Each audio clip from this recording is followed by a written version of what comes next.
Good morning students. आज की video में हम अर्जेंटीना देश के बारे में कुछ क्वेश्चन लेके आए हैं जिसके बारे में आज हम डिस्कस करेंगे। पिछली जो हमारी वीडियोस बनी है जिसमें हमने अर्जेंटीना देश का सामान्य परिचय, उसके भौतिक प्रदेश, जलवायु, इन सभी के बारे में हमने वीडियोस में देखा है। तो उसी से संबंधित कुछ क्वेश्चन लेके आए हैं जिसमें आज हम चर्चा करेंगे। सबसे पहले अगर हम बात करें अर्जेंटीना किस महाद्वीप में स्थित है, तो ये सभी जानते हैं कि जो विश्व है उसको अलग अलग महाद्वीपों में बांटा गया है। अगर अर्जेंटीना देश की बात करें तो यह दक्षिणी अमेरिका महाद्वीप में स्थित है। अर्जेंटीना दक्षिणी अमेरिका का ब्राज़ील के पश्चात दूसरा सबसे बड़ा तथा समृद्धशाली देश है। अगर अर्जेंटीना देखें तो यह दक्षिणी अमेरिका के दक्षिण भाग में फैला हुआ है और इसका जब सामान्य परिचय करवाया था तो आपको बताया था कि जो इसकी उत्तरी सीमा है वह ब्राज़ील और पैराग्वे, उत्तर पूर्व में ब्राज़ील तथा उरुग्वे और पश्चिमी सीमा जो है वो चिली देश में के साथ स्थित है। और पूर्व की बात करें तो अटलांटिक महासागर फैला हुआ है और पश्चिम में देखें तो चिली देश है और इसके सुदूर देखें तो महासागर फैला हुआ है। तो इस प्रकार अर्जेंटीना की बात करें तो यह दक्षिणी अमेरिका महाद्वीप में स्थित है। नेक्स्ट क्वेश्चन की बात करें, अर्जेंटीना का आकार कैसा है। अगर हम अर्जेंटीना को मैप में देखते हैं तो मैप में देखने पर पता चलता है कि जो इसका आकार है वह कैसा है, त्रिभुजाकार है। और त्रिभुज की भी बात करें तो जो इसका आधार है वह उत्तर में और जो इसका शीर्ष है वह दक्षिण की ओर है, यानी कि इस शेप में ये बना हुआ है। तो इस प्रकार जो अर्जेंटीना है इसका आकार कैसा आ जाएगा, त्रिभुजाकार। नेक्स्ट क्वेश्चन की बात करें तो अर्जेंटीना को कितने भौतिक भागों में विभाजित किया जा सकता है। अर्जेंटीना के जो भौतिक विभाग हैं अपने विशाल आकार और विस्तार के कारण अर्जेंटीना का विविध प्रकार का धरातलीय स्वरूप, भू आकृतियाँ पाई जाती हैं। देश के पश्चिम भाग में देखें तो बहुत ऊंचा एंडीज पर्वत है। वहीं पूर्वी भाग में उत्तर दक्षिण दिशा में पंपास का मैदान है। दक्षिण में देखें तो पैटागोनिया है। और वहीं अगर हम बात करें देश के उत्तरी भाग में तो उत्तर पश्चिम से दक्षिण पूर्व में स्थित चाको का मैदान पाया जाता है।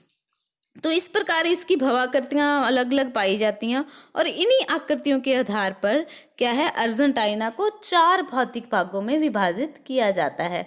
तो इसका आंसर क्या आ जाएगा, अर्जेंटीना को कितने भौतिक भागों में बांटा गया है, तो 4 हैं। चारों के अगर हम नाम देखें तो एंडीज पर्वतीय प्रदेश, पैटागोनिया, पंपास प्रदेश, चाको प्रदेश। तो इस प्रकार क्या है, अर्जेंटीना को 4 भौतिक भागों में विभाजित किया जा सकता है। नेक्स्ट क्वेश्चन की बात करें तो संसार की सबसे लंबी पर्वत श्रेणी कौन सी है। संसार की सबसे लंबी पर्वत श्रेणी की बात करें तो एंडीज पर्वत श्रेणी जो है वो विश्व की सबसे लंबी पर्वत श्रेणी है, जो प्रशांत महासागर के किनारे उत्तर से दक्षिण की ओर फैली हुई है। यह पर्वतमाला महाद्वीप को पूर्व से पश्चिम की ओर पार करने के लिए मध्य में क्या है, एक अवरोधक का काम करती है। तो इस प्रकार क्या है, अगर हम बात करें वैसे सुविधा की दृष्टि से अगर हम देखते हैं तो एंडीज पर्वतमाला को भी 3 भागों में बांट देते हैं, 3 उप विभाग कह सकते हो आप इसके, उत्तरी पर्वतमाला, मध्यवर्ती पर्वतमाला और दक्षिणी पर्वतमाला। तो इसका जो आंसर है वो क्या आ जाएगा कि संसार की सबसे लंबी पर्वत श्रेणी कौन सी है, एंडीज।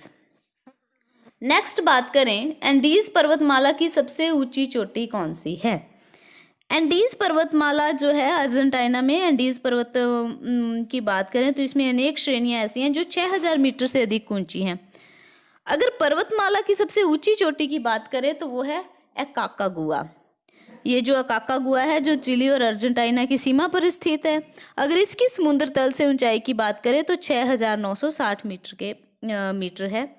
और ये क्या है, जो एंडीज पर्वत है उसकी सबसे लंबी चोटी है।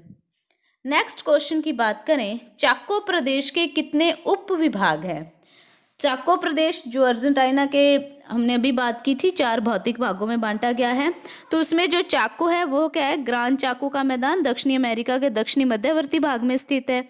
अर्जेंटीना में अगर बात करें तो यह मैदान देश के उत्तर भाग में उत्तर पश्चिम से दक्षिण पूर्व दिशा की ओर विस्तृत फैला हुआ है। और इसका अगर विस्तार की बात करते हैं तो यह बोलीविया और पैराग्वे जो है उसमें विस्तृत है। अगर हम देखें जो चाको प्रदेश है इसके उप विभाग, तो इसको 3 उप विभागों में बांटा गया है। 3 उप विभाग कौन कौन से हैं, चाको बोरियल, चाको मध्यवर्ती और चाको ऑस्ट्रल। तो इस पर क्या क्या है, चाको प्रदेश के 3 उपविभाग हैं। नेक्स्ट क्वेश्चन की बात करें, सप्रूस, डगलस, फर, पाइन आदि प्रकार की वनस्पतियां किस जलवायु में पाई जाती हैं? तो आप लोगों ने ये देखा होगा, ये क्वेश्चन अक्सर एग्जाम में भी आता है, सप्रूस, डगलस, फर और पाइन। कई बार तो ये पूछ लेते हैं कि कितनी ऊंचाई पर मिलती हैं, और कई बार पूछ लेते हैं कि यह किस जलवायु में पाई जाती हैं। तो इस प्रकार अगर हम बात करें, जो अर्जेंटीना का पश्चिम भाग है वहाँ पे एडीज पर्वतमाला फैली हुई है, और ये पर्वतमाला क्या है, अभी बताया आपको, उत्तर से दक्षिण की ओर फैली हुई है। इसमें अगर देखें तो यहाँ पर क्या है कि तापमान जो है वो कम रहता है, और तापमान कम रहने की वजह से 3000 मीटर की ऊंचाई पर ही जो पर्वतीय जलवायु है, यहाँ पर 3000 मीटर की ऊंचाई पर ही क्या है, सप्रूस, डगलस, फर, पाइन इस प्रकार की वनस्पतियाँ देखने को मिलती हैं। और 3000 मीटर से ऊपर स्थित पर्वतीय ढाल जो है वो एंडीज पर्वत के उत्तर में है, और वहाँ पर अगर हम बात करेंगे तो वहाँ पर एल्पाइन वनस्पतियाँ मिलती हैं। और वहीं 3000 मीटर की ऊंचाई तक देखें तो वहाँ पर क्या है, सप्रूस हो गया, डगलस, फर और पाइन, ये प्रमुख क्या है, वनस्पतियाँ देखने को मिलती हैं। तो इसका आंसर क्या आ जाएगा, पर्वतीय जलवायु। नेक्स्ट क्वेश्चन की बात करें तो अर्जेंटीना में किस मिट्टी का निर्माण अति शीत प्रदेशों में होता है? अगर हम बात करें मृदा की, तो अर्जेंटीना की भौतिक दशाओं में अत्यधिक विविधता के कारण यहाँ पर क्या है, अनेक प्रकार की मिट्टियाँ मिलती हैं। तो इसमें अगर हम बात करते हैं अर्जेंटीना की मिट्टियों में, तो जो पॉडजोलिक मिट्टी है इसका निर्माण क्या है, अति शीत प्रदेशों में होता है। तो यानी कि इसका आंसर क्या आ जाएगा, पॉडजोल। और वहीं अगर हम इसमें देखें तो विघटन कम होने के कारण जो इसकी ऊपरी परत है उसमें खनिज तत्वों का अभाव पाया जाता है, और इस मिट्टी में क्या है, जैविक तत्वों की कमी होती है। तो इस प्रकार क्या है, यह अति शीत प्रदेशों में इसका निर्माण होता है। तो इसका आंसर क्या हो जाएगा, पॉडजोलिक मृदा। नेक्स्ट क्वेश्चन की बात करें तो किस मिट्टी में जैव तत्वों की कमी, क्षार की अधिकता इसे अनुपजाऊ बना देती है? तो वैसे तो इसमें अगर हम देखेंगे तो इसमें नाम से भी आप लोगों को ऑप्शन में ही देखने से पता चल जाएगा कि जो क्या है कि ऐसी कौन सी मिट्टी है जो इनमें से अनुपजाऊ है। तो चरनोजम जो है ये भी उपजाऊ में आती है, जलोढ़ जो है ये भी उपजाऊ में आती है। मरुस्थली मिट्टी अगर देखें तो मरुस्थली मिट्टी क्या है, यह पैटागोनिया प्रदेश में वर्षा की जो न्यूनता के कारण वहाँ पे मरुस्थलीय मिट्टी पाई जाती है। मरुस्थलीय मिट्टी में अगर हम देखें तो इसके जो दशाएं हैं वो इस मिट्टी में क्या है, वनस्पति का अभाव मिलता है, और इस मिट्टी में क्या होता है कि जैव तत्वों की कमी होती है और क्षार की अधिकता होती है, वो इसे क्या कर देती है, अनुपजाऊ बना देती है, और इसी के कारण यह क्या है, कृषि के अयोग्य है। तो इसलिए इसका आंसर क्या आ जाएगा, मरुस्थलीय। नेक्स्ट क्वेश्चन की बात करें तो अर्जेंटीना में मुख्य घास कौन सी मिलती है?